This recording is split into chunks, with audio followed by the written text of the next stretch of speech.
안녕하세요, 뚜 실장입니다.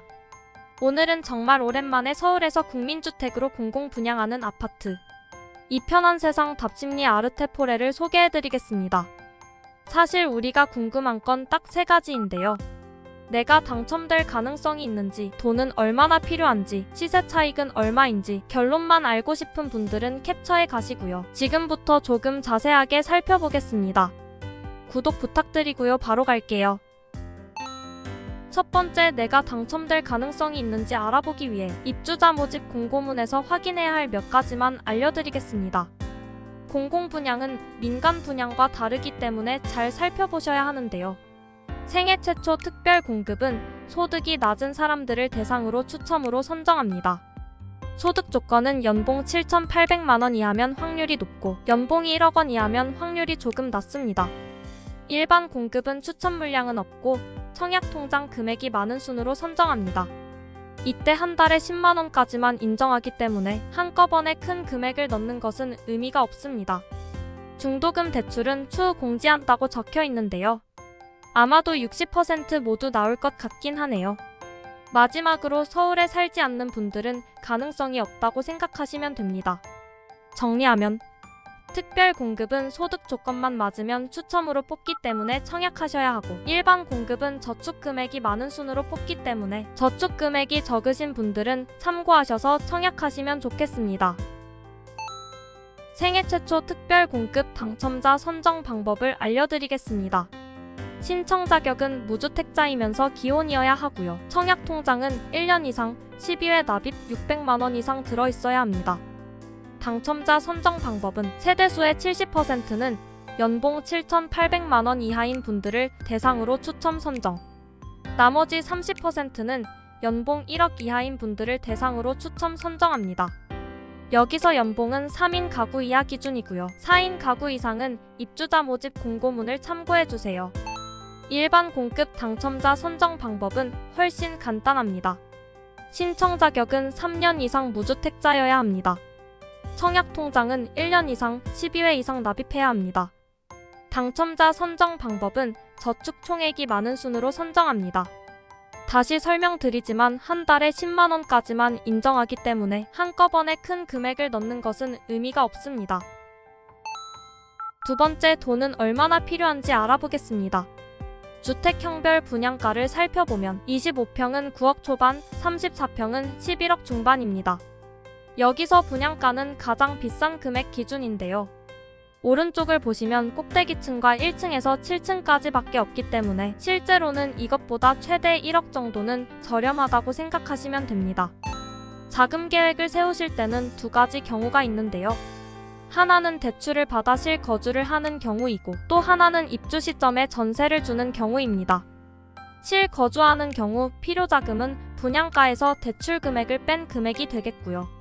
전세를 주는 경우 필요자금은 분양가에서 전세 시세를 뺀 금액이 되겠네요. 대략적으로 계산해 봤는데요. 실거주하는 경우는 25평은 3억, 34평은 4억 정도가 필요하고, 전세를 주는 경우는 25평은 4억, 34평은 5억 정도가 필요합니다. 지금부터 자금 계획을 세우는 방법을 조금 자세히 알아볼 건데요. 실거주하는 경우에는 대출이 얼마까지 나오는지가 중요한데요. 대출은 KB 시세의 최대 70%까지 받을 수 있습니다. 인근 아파트의 KB 시세를 찾아보면 25평은 9억, 34평은 11억 2천인데요. KB 시세는 KB부동산에서 2019년식 답심리 파크자이를 참고하였습니다. 이렇게 확인한 KB 시세의 70%를 대출한도로 입력하면 필요자금은 대략적으로 3억에서 4억이 되겠습니다. 전세를 주는 경우에는 전세 시세가 얼마 정도인지가 중요한데요. 25평은 5억 6천, 34평은 6억 8천 정도입니다. 이렇게 확인한 전세 시세와 분양가의 차이만큼의 돈이 필요하겠습니다. 하지만 이건 대출의 상한선, 즉 한도일 뿐이고, 각자의 소득에 따라 달라지는 DSR을 계산해 보셔야 합니다. 먼저 DSR 계산기 사이트에 접속합니다. 연소득, 상환 방식, 대출금, 대출기간, 금리를 입력하고 DSR 계산을 눌러보면 DSR이 몇 %인지 알 수 있는데요. 숫자들을 바꿔가며 DSR이 40%가 넘지 않도록 계산해 보시면 됩니다. 대출을 6억 3천을 받고 40년간 5% 금리로 원리금 균등 상환하려면 연봉이 세전 9,200은 되어야 하네요. 세 번째 시세 차익은 얼마인지 알아보겠습니다. 25평의 실거래 가격을 살펴보면 답심리 파크자이보다 7천만원 저렴하고요. 매물 가격을 살펴보면 6천만원 저렴하네요. 연식이 6년 정도 차이 나기 때문에 시세 차익을 1억으로 예상해 볼 수 있습니다.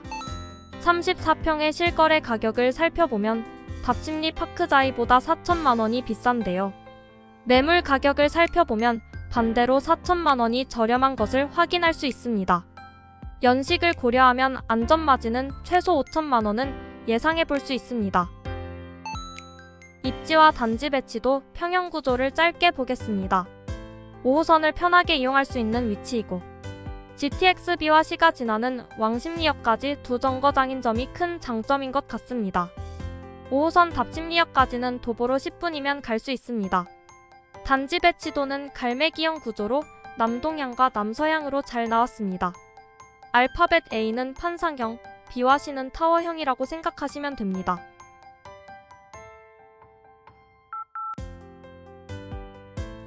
동호 배치도를 보면 마치 누가 짠 것 같은데요. 5개 동 모두 꼭대기층과 1층에서 7층까지만 남아있네요.